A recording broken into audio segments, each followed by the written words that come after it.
오늘 약속의 땅을 정복하라 정복자 시리즈 두 번째로 여호수아서 1장 10절에서 18절 약속의 실천이라는 제목으로 같이 함께 하나님 말씀 나누려고 합니다. 우리나라의 IMF 사태를 여러분 아마 다들 기억하실 텐데 그 사태를 파헤친 영화 국가 부도의 날이라는 그 영화가 있습니다. 그 영화를 보면 우리나라가 어떻게 한순간에 이렇게 몰락하고 경제가 무너졌는가를 이야기해 주는데 그 이야기의 중심에 뭐가 있냐면 이 약속 어음이라는 자기압 수표가 있습니다. 이 어음, 약속 어음 자기압 수표라는 것은 내가 이렇게 물건을 사고 돈을 줘야 되는데 내가 그 돈에 상응하는 자기압 수표, 약속한 어음을 은행으로부터 공증받아서 내가 반드시 이 돈을 주겠다라는 이 수표를 주는 거예요. 미국에서는 이거를 머니오더라고 얘기하죠. 이것을 당시 대한민국에 있는 대부분의 기업들은 이 약속 어음을 가지고 대부분 거래를 했습니다. 근데 문제는 약속 어음이 약속이 이행이 되지 않았다라는 게 가장 큰 문제였어요. 대기업이 중소기업에게 줘야 될 돈을 주지 않고 중소기업이 거래처들과 재료를 산 구입비를 대주지를 못하다 보니까 마치 도미노와 같이 줄도산이 일어나면서 한 나라, 대한민국 전체 경제가 부도와 파탄을 맞이하게 됐다는 것입니다. 우리가 알듯이 이 2007년에 발생한 미국 서브프라임 모기지 사태도 비슷한 이유에서 발생된 사건이었죠. 우리는 약속을 자주 하곤 합니다. 근데 약속을 잘하는 것도 굉장히 중요한데 더 중요한 것은 그 약속을 반드시 실천해야 된다는 것, 이것이 매우 중요하다는 거죠. 이스라엘 백성은 하나님과 분명한 약속을 했어요. 시내산에서 모세를 통해 나는 너희의 하나님이 되어줄게. 그럼 너희는 나의 백성이 되어야 한다. 근데 이스라엘 백성은 이 약속을 지키지 않아서 결국은 나라 전체가 몰락하게 되어집니다. 지난주 여호수아를 통해서 하나님께서는 우리에게 말씀하셨어요. 혹시 기억하시는지 모르겠습니다. 첫 번째가 뭐였죠? 첫 번째가 믿음이 있느냐, 믿음이 있어야 된다라고 얘기했어요. 두 번째는 말씀대로 행해야 된다라고 이야기했어요. 세 번째는 담대하라, 약속의 말씀에 대해 담대하게 도전하라고 했는데 지난 한 주 동안 이 세 가지의 하나님의 약속을 얼마나 붙잡고 사셨어요. 여호수아는요, 이 말씀을 받자마자 오늘 10절에 10절에 그리하여라고 시작하잖아요. 이것은 곧바로라는 원어 표현이에요. 그 말씀을 받자마자 그 말씀 그대로 실천해서 이스라엘 전체 민족에게 이 말씀대로 살 수 있도록 그것을 그대로 순종하며 나가는 약속의 실천을 하게 되는 것을 보게 됩니다. 저는 오늘 여호수아가 하나님 말씀 앞에 실천하는 그 장면을 통해서 우리의 인생 속에서 어떻게 약속을 실천해야 되는가, 그리고 그 약속을 실천하기 위해 어떤 대가를 우리는 치러야 되는가, 이것을 오늘 여호수아를 통해서 좀 함께 묵상해 나가기를 원합니다. 첫 번째, 약속의 성취를 이루려면 먼저 철저하게 그것을 준비해야 된다라고 오늘 여호수아는 우리에게 이야기합니다. 약속은 제일 먼저 해야 될 것은 그 약속을 이행할 수 있도록 내가 자신을 준비해야 된다는 거예요. 오늘 본문 여호수아서 1장 10절에 보면 여호수아가 이렇게 이야기하죠. 그리하여 여호수아는 백성의 지도자들에게 명령을 내렸다. 곧바로 이스라엘 전 지파들에게 이 똑같은 메시지를 가지고 전파를 하기 시작하는데 어떻게 이야기하냐면 11절 말씀입니다. 11절 말씀 제가 읽어드립니다. 진을 두루 다니며 백성들에게 알리시오. 양식을 예비하고 지금부터 사흘 안에 우리가 이 요단강을 건너 주 우리 하나님이 우리에게 주셔서 우리가 소유하게 될 땅으로 들어가 그 땅을 차지할 것이라고 말하시오. 여호수아는 전체 12지파에게 60만의 이스라엘 대군에게 명령을 전달하는데 두 가지의 명령이었어요. 그것은 뭐냐? 첫 번째는 양식을 준비하라는 것입니다. 양식을 준비하라는 것은 단순한 식량만이 아니에요. 전쟁에 필요한 모든 리소스를 준비시키라는 것이죠. 두 번째는 이 전쟁을 준비할 수 있는 사흘이라는 기간을 이 전 60만 이스라엘에게 전파하고 있는 것입니다. 저는 이 장면을 보면서 참 여호수아가 굉장히 탁월한 지도자다라는 생각을 하게 됐어요. 왜냐하면 첫 번째, 이 양식을 준비하라라는 것은 사실 이스라엘 백성은 여지껏 양식을 준비한 적이 없어요. 왜 그러죠? 가나안 땅에서는 만나를 먹고 살았는데 만나는 저장을 할 수 있어요, 없어요? 저장을 할 수가 없어요. 하루가 지나면 다 부패해버리기 때문에 저장을 해봤던 적이 한 번도 없습니다. 근데 이제 오랜 싸움을 통해서 식량을 비축해야 되는 시대가 바뀌었어요. 가나안 땅에 들어가면서는 만나가 더 이상 내리지 않아요. 이제는 식량을 비축해야 되는 영적인 사명과 시대가 바뀐 것을 감각을 가지고 미래를 내다보면서 통찰력 있게 앞에 일 것들을 준비시키고 있다는 거죠. 또 한 가지, 그는 이 정도 준비했으면 됐다라고 생각하고 돌격 앞으로, 하나님의 음성 들었으니까 담대하니까 내가 믿음 가지고 객기를 가지고 이스라엘 백성을 움직인 게 아니라 이스라엘 전 지파들이 함께 움직여서 따라올 수 있는 사흘의 시간을 주고 있다는 거예요. 이 사흘의 시간, 사람들이 지도자의 명령에 따르며 삶을 준비하고 그것을 어떻게든 내 삶 가운데 가지고 오게끔 만들 수 있는 이 준비의 시간 갖는 거, 여러분 이것은 굉장히 중요한 거예요. 저는 아이들과 처음으로 이 미국에서 이렇게 사람이 많은 공원을 한번 놀러 간 적이 있습니다. 참 부푼 꿈을 가지고, 그때는 아이들이 4명이었어요. 너무너무 감사한 마음에 아이들과 즐겁게 놀 생각을 해가지고 부푼 기대를 가지고 갔는데, 도착하자마자 정말 곤욕스러운 시간이 시작됐습니다. 간지 얼마 되지 않아서 애들은 배고프다고 아우성을 치기 시작하는 거예요. 거기다가 조금 한 10분도 안 걸었는데 애들이 다리 아프다고 업어달라고. 한 명이면 업어줄 수 있죠. 4명이 동시에 업어달라고 하니까 곤욕스러운 거예요. 물을 달라, 밥 사달라, 난리를 치면서 애들이 같이 가는데요, 이 4명을 이끄는데도 모세의 기분이 느껴지더라고요. 거기다 막내는 옷에다가 똥을 쌌는데 기저귀는 있었지만 여분의 옷이 없었어요. 이걸 어떻게 해야 되나, 냄새는 풀풀거리면서. 거기다가 화장실에서 둘째 아들 우리 하람이를 잃어버렸어요. 아직도 그날의 악몽을 잊을 수가 없습니다. 그 이후부터 제가 아이들과 나갈 때는 어떻게 할까요? 아내와 철저하게 준비를 하고 나가게 됩니다. 여러분, 우리가 준비를 철저하게 하면 할수록 우리의 여행은 즐거울 수 있어요. 근데 준비가 미흡한 여행은 악몽이 될 수가 있습니다. 믿음의 여정은요, 이와 같아요. 우리가 어떻게 준비를 잘 갖추느냐에 따라서 믿음 생활은 능력과 권세 있는 삶이 될 수 있습니다. 근데 준비가 제대로 안 된 믿음의 삶은 오히려 그것이 부담과 어려움이 계속해서 반복적으로 일어난 고된 삶이 될 수가 있어요. 100m 달리기를 할 때요, 사람들이 가장 많은 신경과 힘이 집중된 시간이 언제죠? 100m 선상에 서 있는데 이것을 달리기를 시작하는데 가장 많은 시지각이 집중되어지는 시간, 그것은 바로 레디 타임, 출발을 알리는 그 총알을 기다리는 그 소리를 기다리는 그 0. 몇 초의 그 찰나의 시간, 그 준비 시간에 결국에 그 0. 몇 초의 차이가 승패를 가르는 결과를 만들어내기 때문에 가장 그 준비하는 시간이 중요하다는 것입니다. 우리가 만약에 올 2019년을 성공적으로 영적으로 잘 마치기를 원한다라면, 만약에 그렇다면 우리에게 가장 중요한 달은 언제일까요? 그것을 준비할 수 있는 1월 달이 될 거라는 거예요. 그 사람의 승패는 1월에서 시작될 수 있다는 거죠.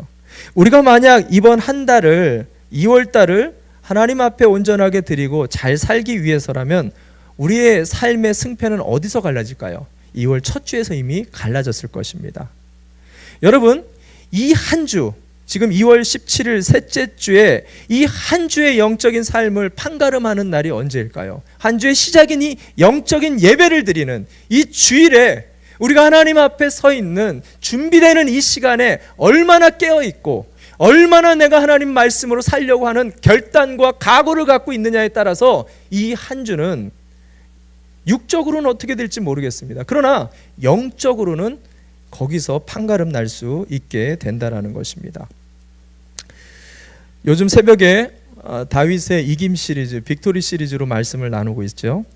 많은 사람들이 다윗과 같은 믿음이 있으면 우리는 언제든지 물맷돌 하나만을 가지고도 골리앗을 쓰러뜨릴 수 있다라고 자신만만하게 환상을 꿈꿉니다. 믿음 하나면 되지요. 맞는 말씀입니다. 그러나 다 맞지는 않아요. 사무엘상 17장을 보면은요, 다윗은 말합니다. 내가 이 작은 물맷돌을 갖고 양을 지킬 때마다 이리가 달려들기도 하고 무서운 사자나 심지어는 곰과도 싸웠다라는 자기 간증을 하고 있어요. 그 말은 무슨 말이냐면, 내가 이 작은 물맷돌 하나로 골리앗을 쓰러뜨린 것은 어느 날 갑자기 이루어진 게 아니라는 말을 하는 거죠. 날마다 이 골리앗을 쓰러뜨리기 전까지 작은 물맷돌, 아무것도 아닌 이거 하나로 그 골리앗을 쓰러뜨리기까지 수많은 피나는 노력과 수고와 상처, 이 영적인 싸움들을 계속해서 크고 작은 싸움들을 딛고 디뎌서 결국에는 골리앗이 쳐들어왔을 때 그것을 승리하고 이길 수 있었다라는 말을 다윗이 이야기합니다. 예수님은요, 사람들이 예수님의 기적적인 은혜들을 막 쫓아다니는 그런 군중들을 향해서 이런 말을 했습니다. 누가복음 14장 28절에 보면, 누가복음 14장 28절 말씀 보면 제가 읽어드립니다. 너희 가운데서 누가 망대를 세우려고 하면 그것을 완성할 만한 비용이 자기에게 있는지를 먼저 앉아서 셈하여 보아야 하지 않겠느냐.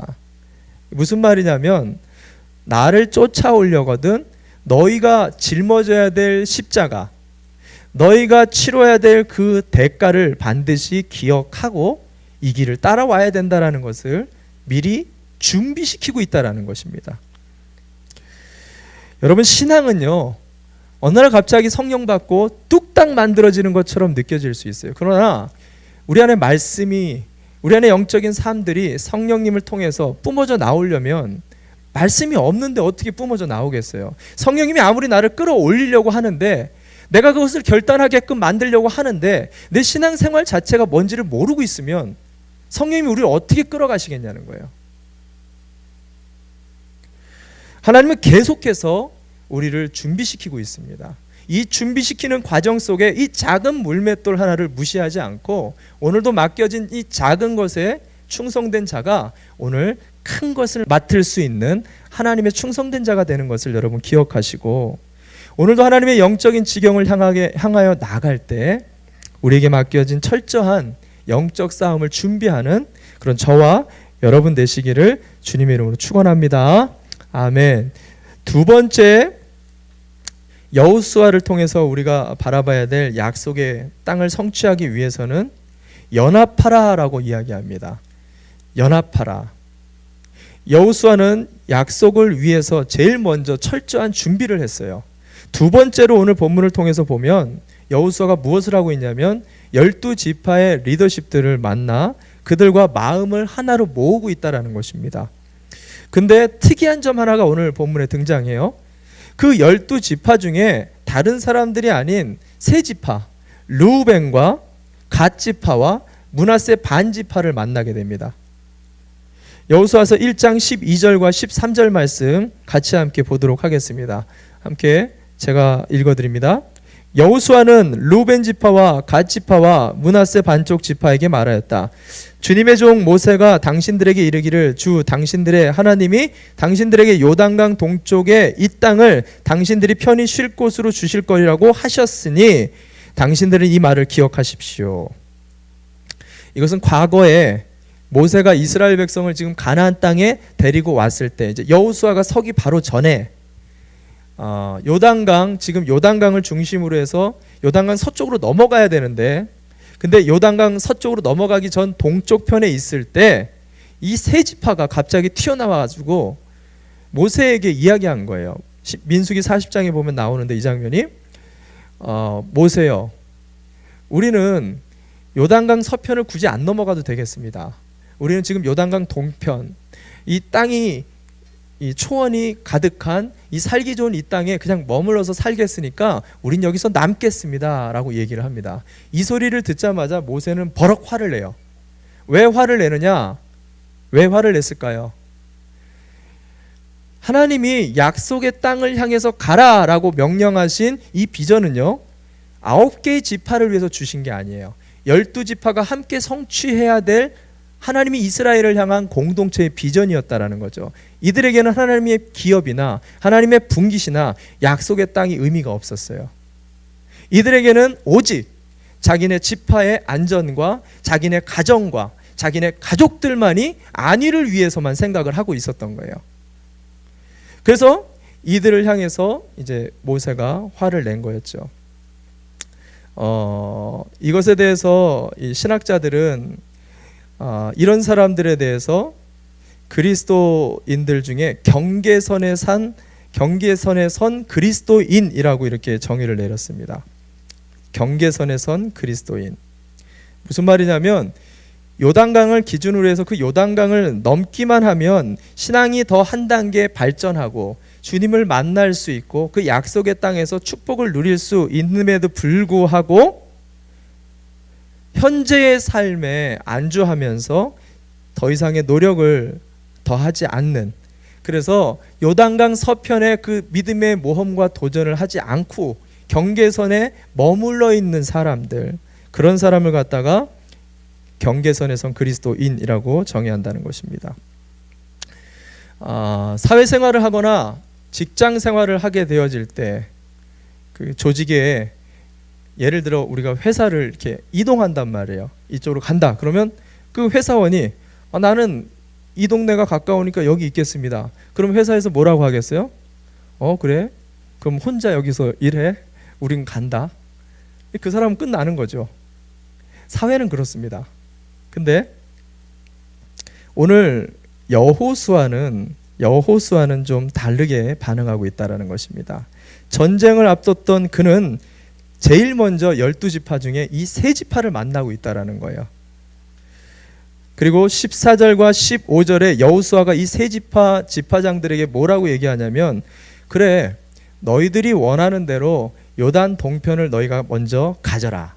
대신 전쟁을 위해서 전쟁이 시작될 때 너희 세 지파는 제일 선봉장에 서서 사람들을 끌어주고 리드에 다오.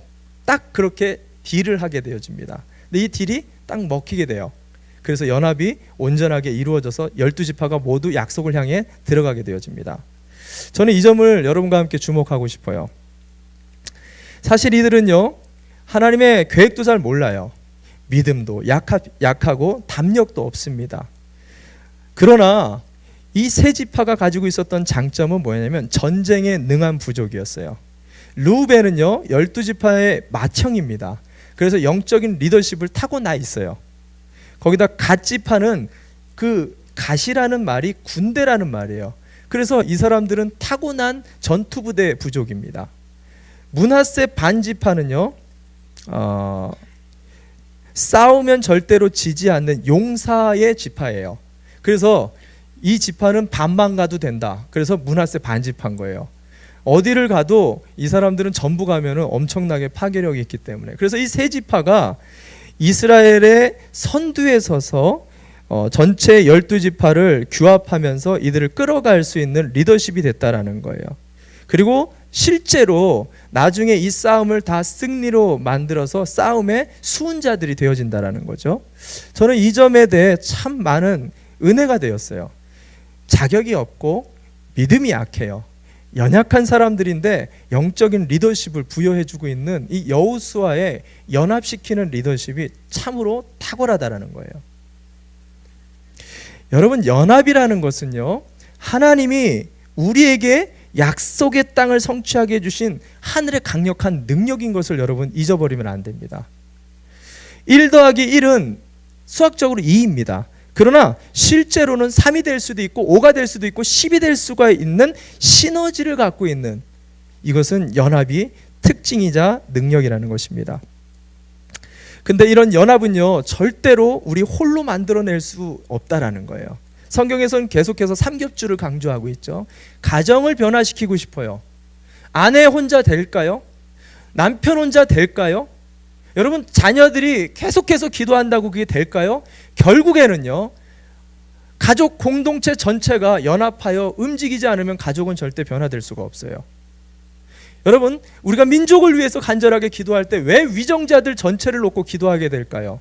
여러분, 민족의 전체 정치, 경제, 사회, 문화 모든 분야의 리더십들이 마음이 하나로 연합되어지지 않으면 나라는 절대로 변화될 수가 없다라는 거예요. 그래서 우리가 함께 연합을 하기 위해서는 몇 가지의 중요한 포인트들을 우리가 기억해야 되는데, 그 중에 첫 번째 포인트가 뭐냐면, 연합은요, 모두가 필요하다라는 것을 아셔야 돼요. 버릴 사람이 아무도 없다라는 것을 우리가 반드시 알아야 된다는 거예요. 고린도전서 12장에 바울은 공동체, 가정이든 교회가 됐든 조직이든 공동체를 사람의 몸으로 비유합니다. 지난 목장 시간에 누가 그런 얘기를 했어요. 맹장, 쓸개, 편도선. 여러분, 이 세 개의 공통점이 뭘까요? 과거에 없어도 되는 장기였습니다. 그래서 조금만 이상이 생기면 그걸 다 잘라내 버렸죠. 근데 지금은 의학적으로 이제 현대에 와서는 개발돼 보니까 뭐예요? 맹장과 쓸개와 편도선은 없어서는 안 되는 주요한 기관인 게 밝혀졌어요. 여러분, 사람의 몸에도 어느 것 하나 필요 없이 존재하는 게 아무것도 없다라는 것을 성경은 우리에게 말해주고 있어요. 공동체에 약한 사람도 있고 강한 사람도 있고 순종하는 사람도 있고 불순종하는 사람도 있고 능력이 많은 사람도 있고 적은 사람도 있습니다. 근데 하나님이 공동체를 모아주셨다라는 것은 모두를 통해서 하나님이 약속의 땅으로 우리를 부르고 있다라는 거예요. 두 번째 연합의 중요한 포인트는 주님의 뜻을 바라보면서 나가야 된다는 거예요. 주님의 뜻을 바라보면서. 여러분, 가정이 어떨 때 연합이 되어지냐? 우리는 서로 사랑하면 된다라고 생각을 해요. 사랑하면 되긴 합니다. 근데 우리가 결혼해서 사랑을 뜨겁게 나눠봐서 아시잖아요. 처음엔 둘이 이게 좋아서 죽잖아요. 근데 시간이 흐르면 싫어서 죽어요. 서로 너무 붙어서 쳐다보고 있으면 뭐예요? 단점밖에 안 보입니다. 절대로 장점을 못 봐요. 이때쯤 우리는 시선을 어디로 돌려야 돼요? 주님을 향해 돌려야 돼요. 남편과 아내가 주님이 우리 가정에게 부어주시는 공동의 비전, 공동의 꿈, 우리의 자녀들을 향한 하나님의 꿈과 비전으로 시선을 돌리게 되어질 때, 그때 가정은요, 그 꿈을 향해 한마음이 돼서 연합을 하고 같이 기도하게 되고, 우리 가정이 이 시대의 마지막 시대에 어떻게 살까? 그 고민으로 기도하게 된다라는 거예요. 마지막 세 번째는 하나님과 연합을 할 때 진정한 연합이 이루어진다라는 것입니다. 연합을 이루려면요, 절대로 우리가 우리 멋대로 연합한다고 해서 되는 게 아닙니다. 먼저는 우리가 하나님과 연합할 수 있을 때, 그때 우리는 지체를 사랑할 수 있게 되고 누구나 품을 수 있게 되고 누구나 연합할 수 있는 존재가 되는 거예요. 예수님은 요한복음 15장에 이렇게 얘기하죠. 나는 포도나무요, 너희는 가지니. 우리가 끊어질래야 끊어질 수 없는 연합된 존재인 것을 얘기했어요.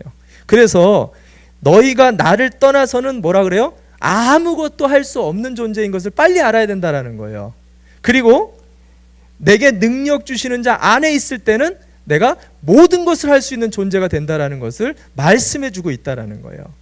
저와 여러분이 제일 먼저 신년에 하나님과 깊은 사귐과 연합을 통해서 가정을 연합시키고 교회를 연합시키고 이 민족 가운데 쓰임받는 복된 저와 여러분 되시기를 주님의 이름으로 축원합니다. 아멘. 오늘 마지막입니다. 마지막 세 번째, 여호수아는 약속의 성취를 결단을 통해서 우리에게 말씀해 주고 있습니다. 약속의 성취라는 것은 그냥 쉽게 우리가 이룰 수 있는 게 아니라 철저한 결단을 통해서만 우리가 그 약속을 우리의 것으로 받아들일 수 있다는 거예요. 오늘 본문의 16절부터 18절까지를 보면은 제가 다 읽지는 않고요. 어떤 내용이냐면 이 므낫세 반지파와 갓지파와 또 르우벤 지파에게 도전을 줬잖아요. 너희가 이렇게 하라라고 했더니 이들이 어떻게 반응하냐면 내가 그것에 따르겠습니다, 좋습니다, 그래서 그것에 순종하겠습니다라고 이렇게 선포하는 게 16절부터 18절 내용인데, 그냥 지도자가 따라와 했으면 그냥 따라가겠습니다라고 정도만 얘기를 해도 되는데, 이들의 고백이 참 특이합니다. 18절 보세요. 18절 말씀 제가 읽어드립니다. 여호수아 1장 18절. 여호수아 어른이 명령을 거역하고 지시하는 말에 복종하지 않는 사람은 누구든지 모두 죽임을 당할 것입니다. 여호수아 어른께서는 오직 굳세고 용감하시기를 바랍니다. 많은 사람들이 여호수아가 이 세 번역에 여호수아 어른이라고 표현하니까 좀 불편하죠. 실제로 여호수아는 이때 나이가 많았어요. 가장 연장자였습니다. 장로급이 되는 나이가 좀 많은 지도자였어요. 이 번역이 잘 된 거예요. 여호수아를 그냥 청년으로 생각하는 사람들이 많습니다. 근데 중요한 것은 이들이 갑자기 그냥 순종해도 되는데 내가 목숨을 걸겠습니다, 당신이 말하는 거 내가 지키지 않으면 내가 죽어버리겠습니다. 여러분, 이게 조금 과하다는 생각이 들지 않나요? 여러분, 왜 이처럼 이들이 목숨, 일사각오의 결단을 하고 있는 것일까요? 그것은 이들이 치러야 될 희생과 이들이 치러야 될 수고와 대가가 어느 정도로 큰지를 알고 이들이 순종을 결단한 거예요. 이들은 지금 그곳에서 가족들에게로 못 돌아올 수 있다는 것을 분명히 알고 있었어요. 이 싸움이 얼마만큼의 피해 대가를 치러야 되는 것인지를 철저하게 기억하고 있었다는 거예요. 이 영적 싸움이 얼마나 큰 싸움인 것을 분명하게 인식하고 우리가 절대로 하나가 되겠습니다, 우리가 목숨을 걸고서라도 이 공동체를 위해서라도 내가 모든 것을 전념해서 이 싸움에 함께 하겠습니다, 그 얘기를 지금 하고 있는 거예요. 여러분 보세요. 우리가 인생을 살면서 어떤 결단을 하게 되어질 때들을 마주합니다. 그럴 때 큰 일도 있고 작은 일이 있어요. 작은 일은 대가를 조금만 치르면 돼요. 그러나 큰 일은 그것에 대해 엄청난 대가를 치러야 되기 때문에 신중하고 신중해서 그것을 결정했을 때는 내가 그것에 대한 각오를 했다라는 거예요. 그러다 보니까 우리가 이렇게 큰 하나님의 도전과 믿음의 결단 앞에서 우리가 그것을 쉽게 예스, 네, 제가 무슨 일이 있어도 이것에 순종하고 따라가겠습니다, 이런 순종과 결단이 쉽게 나올까요? 어려울까요? 지금처럼 대답하기 어려울집니다. 하나님이 우리의 삶 가운데 계속해서 약속과 언약을 주시는데 쉽게 흔쾌히 설명을, 그것을 순종하기가 어려워요. 근데 여러분, 이런 말씀 앞에, 이런 도전 앞에 자꾸만 우리가 결단하는 게 어렵기 때문에 우리가 결단을 뒤로 미루거나 이 결단을 갖다가 회피하거나 도망치고 싶어지는 마음이 우리의 마음입니다. 근데 자꾸만 이 결단을 회피하잖아요. 그러면 어떤 결론에 도착하는지를 우리가 알아야 돼요. 소피의 선택이라는 오래된 그 나치 전쟁 영화가 있어요. 유대인인 이 소피라는 여인이요, 아들과 딸과 함께 이제 끌려가서 이 트럭에 아우슈비츠 이 수용소로 끌려가는 시점에 한 나치 병사가 독일군 트럭에 오르려고 하는 이 소피 엄마에게 딱 가로막고 그럽니다. 자식들은 둘 중 하나만 데려가야 된다. 딱 그 순간에 이 엄마는 피가 마르는 느낌을 받게 돼요. 통곡을 하게 됩니다. 아들과 딸 둘 중에 누구를 데려가란 말인가? 막 울부짖으면서 안 된다고 망설이면서 어떻게 해야 될까, 저떻게 해야 될까 고민을 하고 있을 그 시점에 갑자기 망설이는 그녀와 상관없이 군인은 손에 한 아이를 트럭에서 내려서 버리고 소피는 차에서 멀어지는 아들을 보면서 부르짖는 장면이 이 영화의 클라이막스의 장면입니다. 여러분, 우리가 신앙의 결단을 해야 되는데 자꾸 그 결단을 보류하거나 아니면 그 결단의 상황을 자꾸 피해 다니게 된다면 결국에는요, 우리는 그 상황과 환경을 통해 내가 원치 않는 결단을 강요받게 된다는 것입니다. 여러분, 이것이 얼마나 무서운지 알아야 돼요.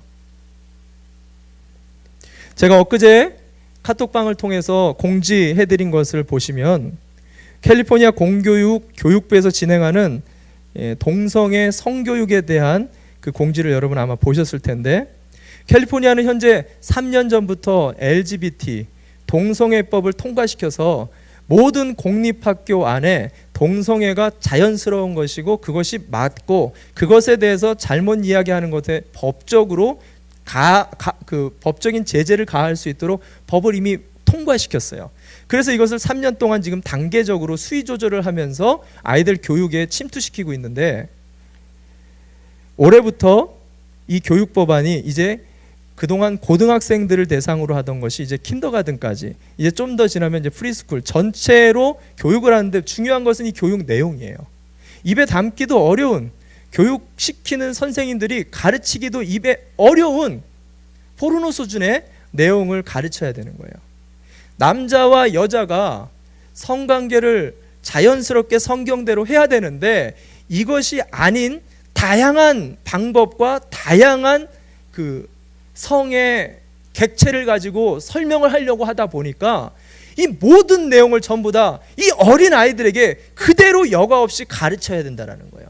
심지어는 성관계의 상대가 없이 도구로도 그것을 할 수 있는 방법까지 전부 다 그래픽으로 다 그려서 아이들에게 가르친다라는 것입니다. 더 중요한 것은 이런 교육이 의무 교육이라는 거예요. 이것을 교육받지 않으면 아이들이 졸업을 할 수 없게 됩니다. 더더군다나 아까도 말씀드렸지만 이런 아이들에게 남자와 여자라고 젠더에 대해서 두 가지로 설명을 해주거나 가르치게 될 때 이것에 대해 스피리추얼 어뷰즈, 영적 고문이 되는 거예요. 아이들에게 성관계는 남자와 여자가 하는 거야 라는 식으로만 얘기를 해도 이것은 법에 접촉이 되는 것입니다. 그래서 아이들을 학대하는 게 돼요. 영적으로 고문하는 게 된다는 거예요. 그래서 감옥에 갈 수 있는 거죠. 여러분, 이게 지금 일어나고 있는 일이에요. 우리가 몸담고 살아가는 이 캘리포니아, LA 오렌지 카운티 심각한 문제예요. 말세의 시대를 살고 있는데 지금은 자연재해 재난의 시대를 넘어서 순교와 박해의 시대가 도래하고 있는 것을 여러분 빨리 느끼셔야 돼요. 이제 여러분은요, 죄를 죄라고 얘기할 수 없어요. 여러분, 이게 얼마나 심각한지를 아셔야 돼요. 복음은 죄를 만날 때 능력이 발해지는 거예요. 내가 죄를 모르면은요, 그 사람에겐 복음이 능력을 발할 수가 없어요. 여러분, 영혼을 쉽게 구원할 수 있을 때 우리가 영혼 구원에 전력을 할 수 있기를 바랍니다. 너무너무 안타까워요. 수많은 교회가 아직도 엄한 곳에다가 물질과 시간과 마음을 쓰고 있어요. 시대는 계속해서 마치 개구리 삶아 죽이듯이 우리 그리스도인들을 어렵게 만들어가고 있고 시대를 어둠 가운데로 끌고 가고 있는데 수많은 크리스찬들과 교회들이 잠들어 있다라는 거예요. 물론 제가 말씀드렸듯이 시대가 악해져 가는 것은 우리가 막을 수가 없습니다. 중요한 것은 이 시대에 이 감각을 깨워서 이것을 준비해야 된다라는 거예요. 어떻게 하면 우리 가정이 이 시대 가운데 우리 자녀 세대가 어떻게 깨어서 신부의 세대로 여호수아처럼 서바이벌 수준이 아니라 땅을 정복하는 세대가 될 수 있을지를 우리가 준비해야 된다는 거예요. 성 문제만이 아닙니다. 갈수록 도덕과 가치관, 영적인 무기력감이 우리를 개구리 삶아 죽이듯이 무력하게 만들어 간다는 거예요. 이때 우리의 삶만을 생각하는 게 아니라 우리의 다음 세대의 삶까지 결단하고 바울처럼 이 세대를 분별해서 하나님의 온전하고 선하시고 기뻐하신 뜻이 무엇인지를 분명히 깨닫고 그것을 준비할 수 있기를 바라요. 여러분, 이것은 이제 먼 훗날의 이야기가 아니라 바로 오늘의 이야기예요. 그런 의미에서 우리보다 더 먼저 돌아가신 순교자 주기철 목사님의 마지막 일사각오의 설교문을 잠깐만 읽어드리고 마치도록 하겠습니다. 어떤 마음으로 우리가 이 시대를 살아가야 되는가? 나의 사랑하는 교우 여러분, 그리스도의 사람은 살아도 그리스도인답게 살고 죽어도 그리스도인답게 죽어야 합니다. 죽음이 무서워서 예수를 저버리지 마십시오. 풀의 꽃처럼 시들어 떨어질 목숨을 아끼다가 지옥에 떨어진다면 이보다 두려운 것이 어디 있겠습니까? 한 번 죽어 영원한 천국의 복락을 얻는다면 이보다 즐거운 것이 어디 있겠습니까? 이 주목사가 죽는다고 슬퍼하지 마십시오. 나는 내 주님밖에는 다른 신 앞에서 무릎을 꿇고 도저히 살 수 없습니다. 더럽게 사는 것보다 차라리 죽고 또 죽어 주님을 향한 나의 정절을 지키려 합니다. 주님을 따라서 가는 죽음은 나의 소원입니다. 다만 나에게는 일사각오가 있을 뿐입니다.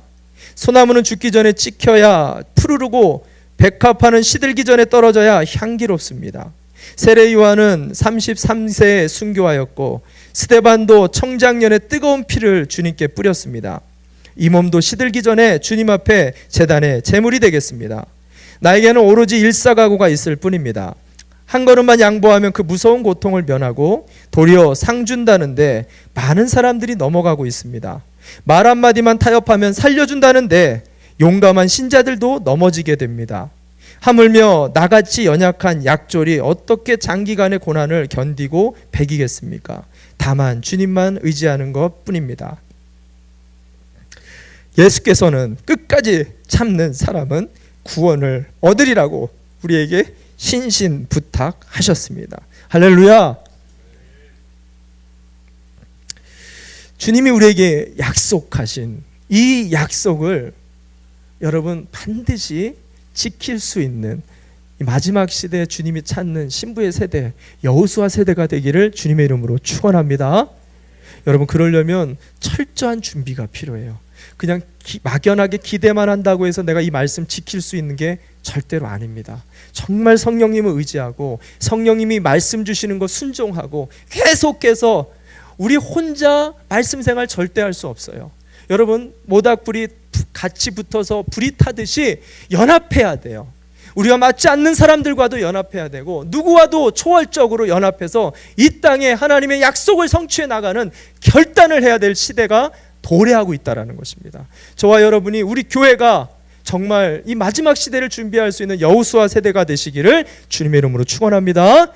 함께 우리 자리에서 함께 일어납시다.